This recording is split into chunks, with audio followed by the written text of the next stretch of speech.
Buenos días, vamos a partir. Am, bueno, estábamos con el capítulo de ciclos reales. ¿Ok? ¿Se acuerdan? Era este modelo que era una extensión del modelo neoclásico de crecimiento, donde teníamos una oferta laboral endógena y teníamos una productividad total de los factores estocástica. ¿Vale? Entonces, am, al fluctuar esta productividad, esta TFP, lo voy a llamar, esto generaba ciclos. ¿Ok? Entonces vamos a mostrar un poco hoy, en la clase de hoy, cuál es el desempeño cuantitativo de este modelo. Es decir, cuando simulamos este modelo, las fluctuaciones que obtenemos en la simulación se parecen o no a las fluctuaciones que tenemos en los datos. Un poco esto la idea.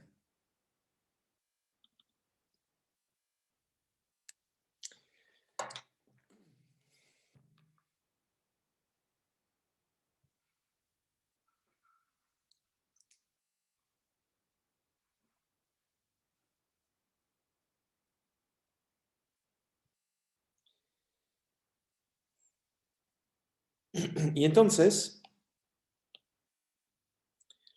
bueno, gran parte del material que vamos a ver hoy está en un artículo de King, y este es en inglés, and Revelo. ¿Okay? Fue publicado en es algún capítulo de un handbook, imagino un handbook de macro, no sé, habría que checar la referencia exacta, pero es, digamos, no sé si conocen los handbooks, es como una colección de capítulos. Y bueno, están organizados por tomos y cada capítulo trata un tema importante, en este caso en macro, ¿ok? Y debe haber un capítulo sobre um, ciclos reales, ¿no? Y, y el capítulo creo que se llama Resucitar los ciclos reales, ¿no? Entonces es algo como resu, resuscitating, sería resuscitating. Sí, no lo voy a escribir porque no me acuerdo si es una C o una S, estoy confundido. Pero bueno, es sobre ciclos reales y se llama Resuscitating porque este modelo, como veremos, tiene cosas buenas y cosas malas, ¿no? Y bueno, en algún momento fue criticado por las cosas malas que tiene.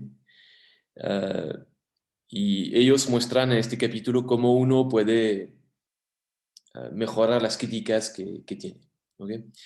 Como ya les dije, es un modelo real, ¿no? Entonces, de las cosas buenas que hace tienen que ver con economía real. Obviamente, si quieren simular una crisis financiera, este modelo no sirve porque es un modelo real. Um, pero como les comentaba, lo bueno que tiene verlo, digamos, es como que su estructura básica sirve para modelos un poco más complejos. Entonces, la manera como lo veo es un poco como el enfoque de competencia perfecta en micro. El enfoque de competencia en micro lo empiezan a estudiar, aunque sea irreal, ¿eh? Para entender un enfoque un poco más complejo como oligopolio. ¿Eh? Y sirve de punto de referencia para entender la economía detrás del modo más complejo. Bueno, acá, el, veanlo como la estructura base que se usa para extender y obtener mecanismos un poco más complejos. ¿No? Y dado que es una estructura base, bueno, hay que entender la base. ¿No? Y una vez que entiende la base, le pueden agregar otra capa para entender el modelo con una estructura más compleja. ¿Okay? Ok, aunque lo que vemos está en el artículo este de King y Revelo, hay un artículo de Prescott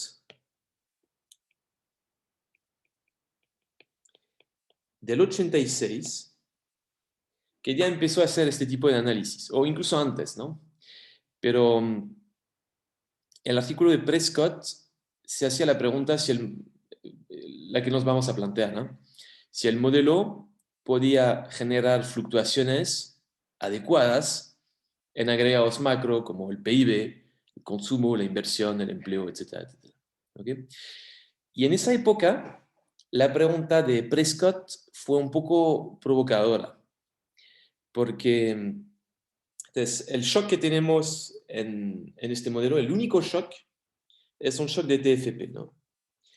Pero el 86 es una época en que justo habíamos tenido como la revolución de las anticipaciones racionales. ¿Sí? Y justo aún estábamos calientes, si quieren, de una pelea entre un enfoque más tradicional, el enfoque ISLM, principalmente keynesiano, y un enfoque un poco más moderno, que era este tipo de modelo, eh, pero que dado su naturaleza real era neoclásico. ¿Okay? Um, y la razón por la cual este sobrevivió frente al ISLM clásico es que este enfoque toma en cuenta anticipaciones racionales, ¿no? Y justamente los 70 y 80 tuvieron problemas porque son épocas de esta inflación, de mucho desempleo, mucha inflación, y uno no podía entender cómo esas situaciones podían ocurrir. Y Lucas, bueno, había criticado un poco los modelos tradicionales y habían dicho es importante tomar en cuenta las expectativas racionales, porque, bueno, frente a cambios en la política monetaria, los agentes ajustan su comportamiento y entonces esto puede deshacer la política. Entonces, desde esa época, um, las expectativas racionales se habían vuelto como un tema de moda y, bueno, hoy día es un supuesto importante que muchos modelos macro intentan tener. Ahora, dicho esto, había otra diferencia con los modelos más keynesianos, que era que los típicos shocks que tenía uno en mente eran shocks de política. No sé si se acuerdan cuando vieron ISLM. Entonces tenían el modelo acá, con output. No, no, output no está acá. Ya estoy partiendo bien, ¿no? Con tasa de interés, output. Tenemos una curva LM, una curva IS, ¿se acuerdan? Y lo que hacían era típicamente, bueno, ¿qué pasa si tengo un cambio en la masa monetaria? Bueno, se corre la LM hacia abajo, bueno, acá la estoy haciendo hacia la derecha. ¿Qué pasa si tengo un shock de gasto público? Se corre la IS hacia la derecha, etcétera, etcétera, ¿sí? Entonces eran shocks de política, ¿ok? Es decir, política monetaria y política fiscal, ¿ya? Y entonces Prescott, él venía con su modelo que no tenía esos shocks. El único shock que tenía era este shock de TFP. Y entonces la pregunta que se hacía Prescott era un poco provocadora porque lo que estaba diciendo es capaz que los shocks más tradicionales del modelo ISLM, como shocks de política fiscal, shocks de política monetaria, quizá no sirven mucho para generar fluctuaciones. Y entonces la pregunta iba un poco en esa dirección. ¿Ya? Y bueno, la conclusión del artículo era que el shock de TFP solo lo hacía bastante bien. Era un poco esto el objetivo del artículo. Pero para que entiendan un poco la historia. Ahora, eso fue en el 86. No es extraño darse cuenta que el shock de TFP puede hacer mucho, porque justo en los 70 teníamos crisis petroleras, ¿no? Dos crisis petroleras. Y las crisis petroleras, um, bueno, un shock petrolero, uno lo puede pensar como un shock de TFP, en el sentido de que es una presión sobre los costos de las empresas y juega el mismo papel que una caída en la productividad, por dualidad del modelo, ¿no? Entonces, eso es un poco la razón por la cual le funcionaba bien. Pero en la última crisis, me refiero a la de hace 10 años, pasó un poco lo mismo al revés. No sé si se acuerdan, eso era sobre todo Krugman, que criticaba el modelo tipo RBC, porque justamente estábamos en una crisis financiera y decía que, bueno, el modelo no servía para simular crisis financieras. No es extraño, el modelo no tiene sector financiero, pero era curioso que gente como Krugman hiciera esta crítica y no recordara que 30 años antes pasó justamente lo contrario, que se criticaba el modelo más monetario justamente porque no podía generar shocks reales, ¿no? Pero bueno, eso es un poco de historia. Vayamos al modelo. Bueno, el modelo ya lo presentamos. Vayamos un poco al análisis. Ok. Antes de ver cosas del modelo en particular, quiero ver un poco cómo vamos a medir las cosas. ¿Ok? En particular, ups, déjenme.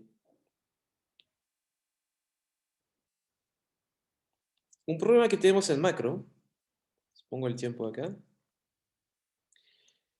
es que las variables tienen tendencia. ¿Ok? Entonces, pienso en el PIB, por ejemplo, entonces en inglés sería GDP.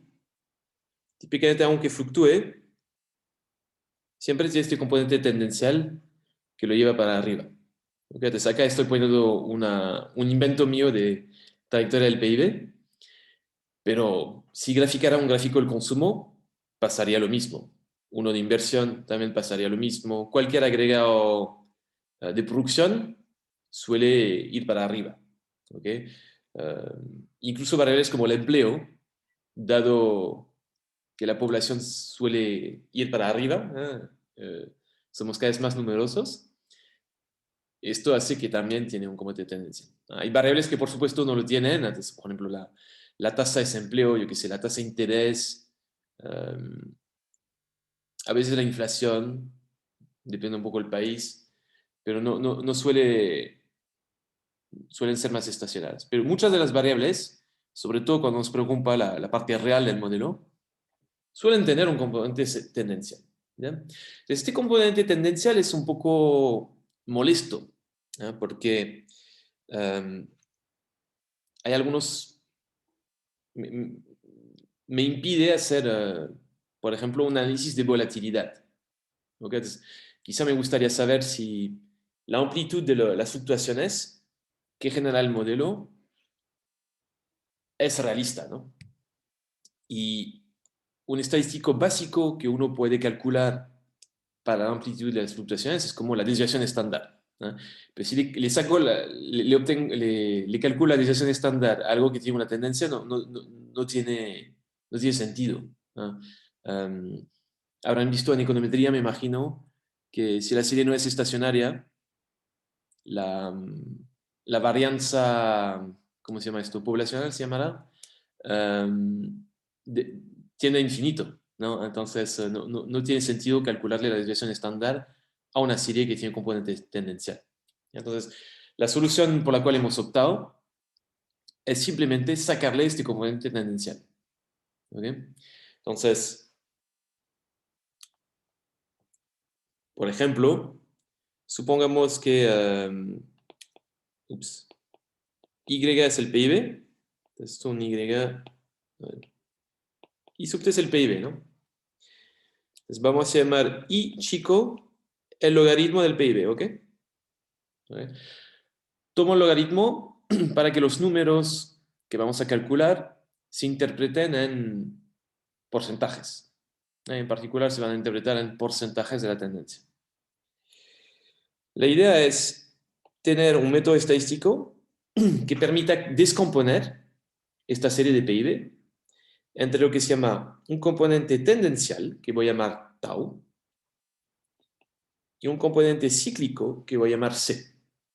¿Okay? Entonces, en inglés, tau es la tendencia y C sería el ciclo, cycle, trend y cycle.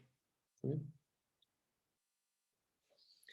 Ok, entonces no observamos la tendencia y el ciclo, ¿no? Entonces tenemos que tener algún método estadístico que permita hacer la descomposición entre esta tendencia y este ciclo. ¿Ok? En estadística, estos métodos se les suele llamar filtros. Entonces en inglés sería filter. ¿Ok? Entonces, pueden ver esta imagen en su cabeza. Bueno, ¿saben lo que hace un filtro? Por ejemplo, el filtro de aire. Pasa el aire y retiene como la suciedad, si quieres, ¿no? O el filtro del agua, lo mismo, ¿no? Bueno, acá es un poco lo mismo. Es como si tuviésemos este filtro, como si pasáramos la CDPIB por el filtro, y al pasar por el filtro sale únicamente por ejemplo, el ciclo y nos quedamos con la tendencia. O lo contrario, no sé. ¿Ok? De manera que podemos descomponer esta serie entre tendencia y ciclo. Existen muchos filtros. ¿Ok? Hay muchas maneras de descomponer esas series. ¿Ok? Lo que les voy a presentar ahora es como el filtro más popular que se usa en macro. ¿Ok? Va a tener, por supuesto, sus críticas, ¿ya? Pero se lo presento únicamente por su popularidad. ¿Ok?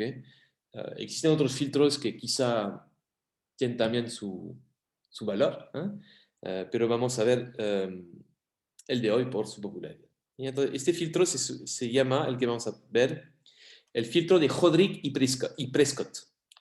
Entonces, Hodrick, Prescott, y entonces filter. Ok, el Prescott de acá es el mismo del cual hablé,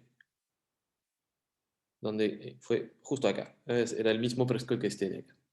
Okay. A todo esto, este Prescott eh, tuvo el premio Nobel en el 2004, si no me equivoco. Habría que checar de vuelta, pero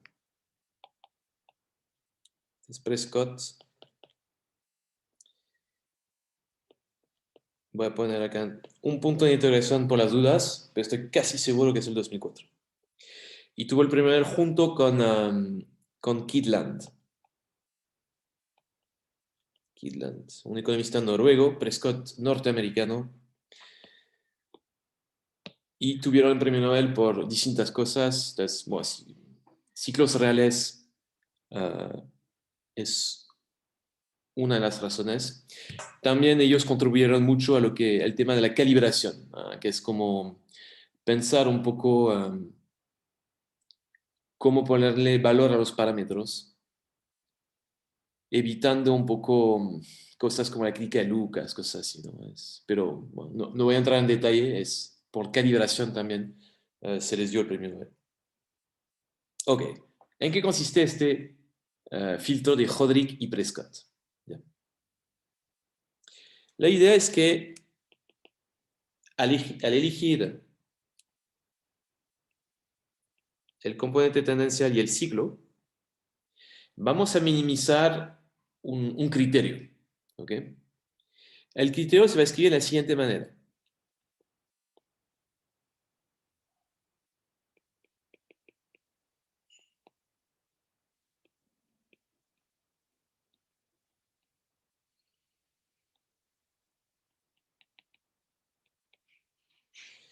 Ok, sería tau. Déjame quizá achicar un poco.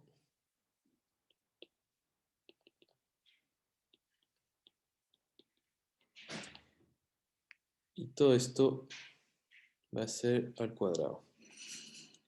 Ok, déjenme explicarles. Se ve feo, ¿eh? No tienen por qué aprenderse la fórmula de memoria, pero quiero que entiendan la idea detrás de esta fórmula. ¿Ok? Se ve feo, pero miremoslo con paciencia. Fíjense, tenemos dos sumatorias. Hay una primera sumatoria acá y hay una segunda sumatoria acá. ¿Ok? Y después hay un lambda acá que va a jugar un papel importante. ¿Ok? El lambda, ok, es como si este criterio que les escribí ahí en pantalla tuviese dos subcriterios. ¿Ok? Un primer subcriterio número uno, que es esta primera sumatoria, y un segundo subcriterio número 2, que es esta otra sumatoria. ¿Ok?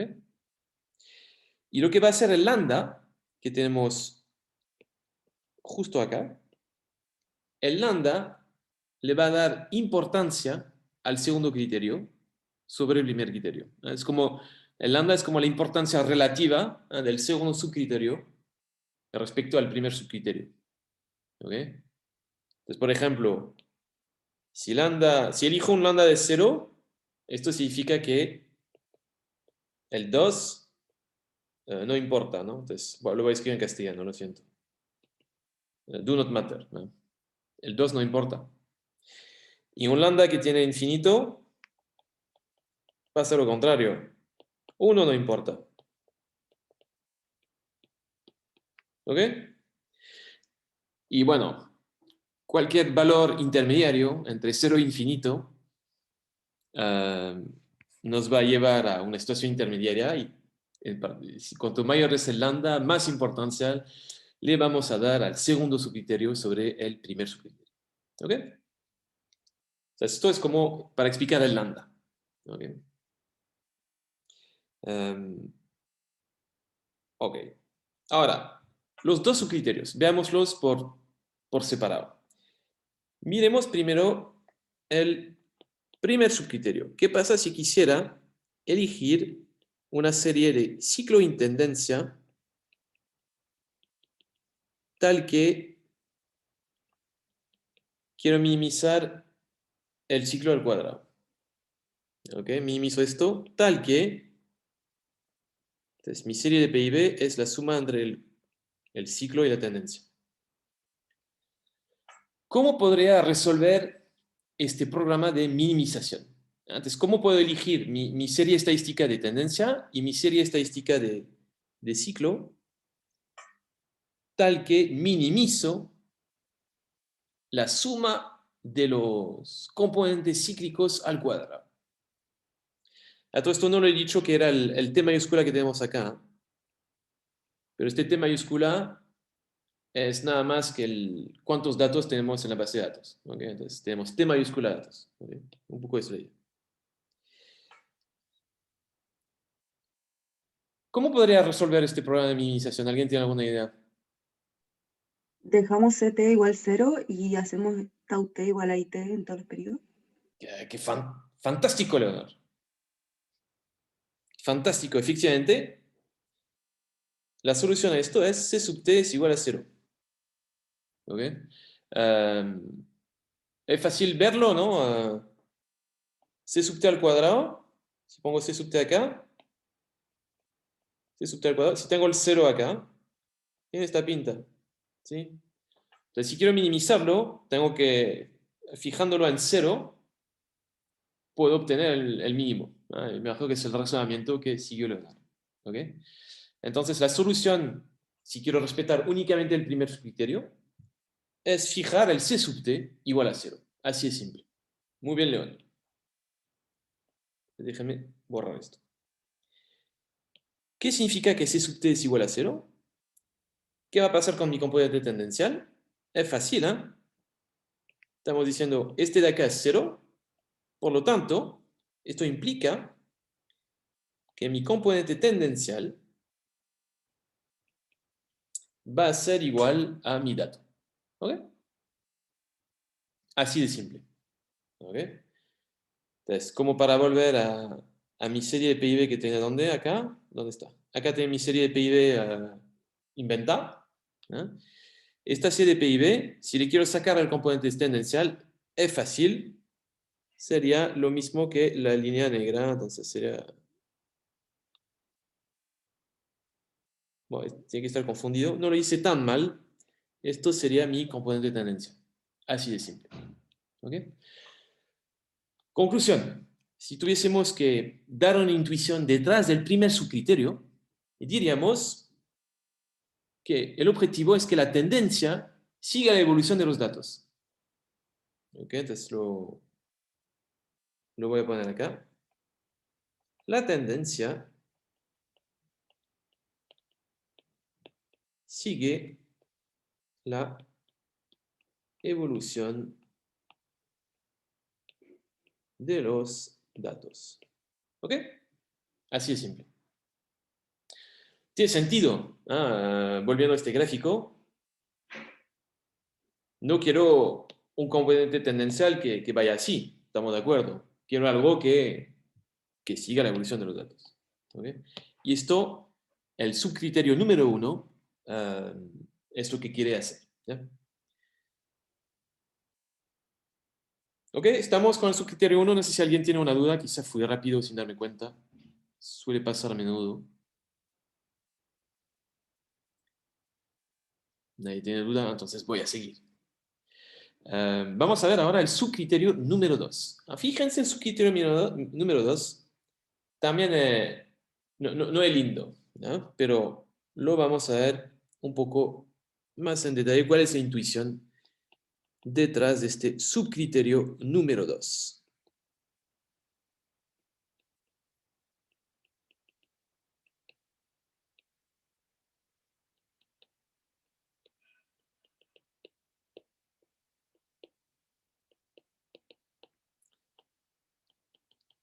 Ok.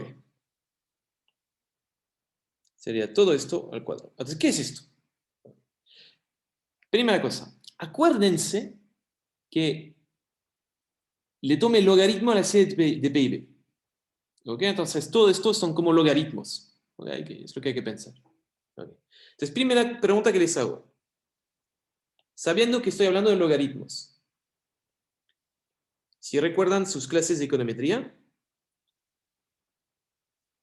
¿qué me debería dar esta diferencia entre t y t menos 1? ¿Es una buena aproximación para qué cosa? ¿Alguien se acuerda? El cambio del log. Eso ¿a qué se acerca? El cambio porcentual. Cambio porcentual, es como una tasa de crecimiento, exactamente. ¿Ok? Entonces, esta cuestión de acá, ups, quería el verde. Esta cuestión de acá es la tasa de crecimiento del componente tendencial entre el minuto t menos 1 y el minuto t, bueno, el periodo, perdón, entre el periodo t menos 1 y el periodo t, ¿ok? La tasa de crecimiento. Y lo que vamos a tener al lado es también una tasa de crecimiento, pero entre el periodo t-2 y el periodo t-1. ¿Ok? Entonces, acá tengo la tasa de crecimiento y acá tengo otra tasa de crecimiento. ¿Ok? Ahora, ¿qué tengo? Tengo las diferencias en las tasas de crecimiento. ¿Ok? Es una cosa un poco... En lugar de diferenciar una vez para obtener la tasa de crecimiento, es como si estuviese diferenciando como dos veces. Una primera vez y después vuelvo a diferenciar. Como la tasa de crecimiento de la tasa de crecimiento. Bueno, entonces la tasa de crecimiento de la tasa de crecimiento, en física, creo, yo no estudio física, pero capaz que acá no tenemos ingenieros, yo creo. Bueno, quizá alguien que haya estudiado física no se podría confirmar. Parece ser que esto se le suele llamar la aceleración. Aceleración. ¿Ok? El cambio en la tasa de crecimiento. ¿Ok? Y efectivamente es como, se ve un poco la intuición, ¿no? Si la tasa de crecimiento cambiara bruscamente, como que el crecimiento del PIB se está acelerando. ¿No? Un poco eso la idea detrás. ¿Ya? Um, entonces, ¿qué está intentando hacer el segundo subcriterio? Está intentando minimizar esta aceleración, la aceleración del componente tendencial. ¿Vale? Es decir, que el segundo subcriterio no le gusta cambios bruscos en la tendencia. ¿Ok? Entonces, según el subcriterio, si tiene que comparar algo así versus algo así, no le gusta el segundo gráfico en comparación con el primero. Por ejemplo. El segundo gráfico no está lindo porque tiene esos cambios fuertes en las pendientes acá. Esto no le gusta. De repente la aceleración se aleja mucho de cero y esto no le gusta. Mientras que en el gráfico de la izquierda tenemos un componente tendencial que es suave y esto le gusta más al segundo subcriterio. ¿Okay? Ahora, el segundo subcriterio, si nos basáramos únicamente en él, lo mejor que podamos obtener es una recta. ¿Ok? Porque a lo largo de esta recta, dado que tenemos siempre la misma tasa de crecimiento, vamos a tener una aceleración de 0. ¿Ok? Entonces, si nos basáramos únicamente en el segundo subcriterio, lo que obtendríamos sería nada más que el estimador de mínimos cuadrados ordinarios. ¿Ya? Porque obtendremos una recta, así de simple. Y la recta es como el caso en que la aceleración es la más baja posible. ¿Ok? Entonces, como ven, el primer subcriterio que quiere que la tendencia siga la evolución de los datos se puede contradecir un poco con el segundo subcriterio. Efectivamente, acá en este gráfico seguimos la evolución de los datos, pero tenemos cambios bruscos.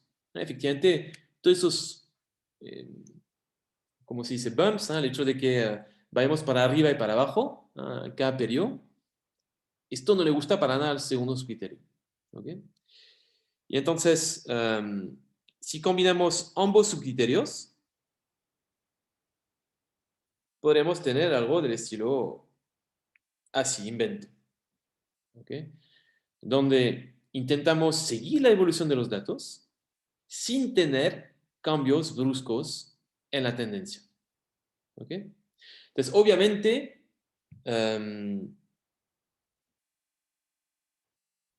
lo que vamos a obtener va a depender del lambda. ¿No? Entonces, cuanto más alto es el lambda, más me va a preocupar minimizar la aceleración.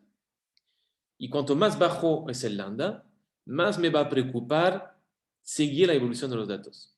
Entonces, si por ejemplo tuviese un lambda un poco más bajo, podré obtener un componente tendencial que inventó, acá caiga un poquito, acá suba un poquito, vuelva a caer. ¿Me entienden?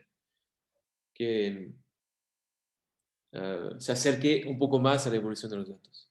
¿Ya? Ok, entonces, esto es la idea.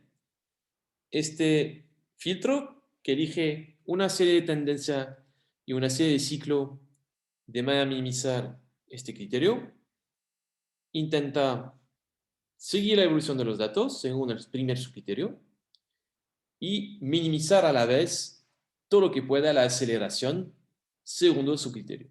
¿Ya? ¿Cuánto nos importa el 2? ¿Cuánto nos importa el 1? Va a depender un poco de este lambda. ¿Ya? Una práctica común es tener para datos trimestrales un lambda de 1200. ¿1200 o 1400? Tengo una duda. Creo que es 1200. Habría que chequear.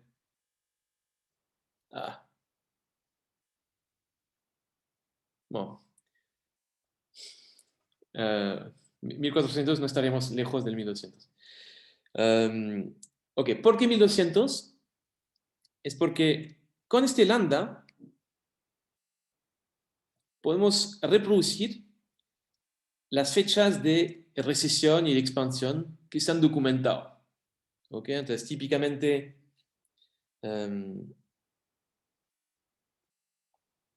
supongamos que este es mi componente tendencial y este es mi serie de PIB. Fíjense que hay un momento acá en que caigo debajo del componente tendencial y hay un momento acá en que vuelvo a estar por encima del componente tendencial. ¿Okay? Bueno, esos momentos en que caímos debajo del componente tendencial y nos volvemos a colocar por encima del componente tendencial, esos dos momentos suelen coincidir con, usando un lambda de 1200 o 1400, suele coincidir con las fechas documentadas de principio y fin de recesión. ¿Okay? Entonces, es la razón principal por la cual nos gusta este valor. Ok, mucho bla bla, pero esto es entonces la manera de cómo solemos filtrar típicamente una serie de macros.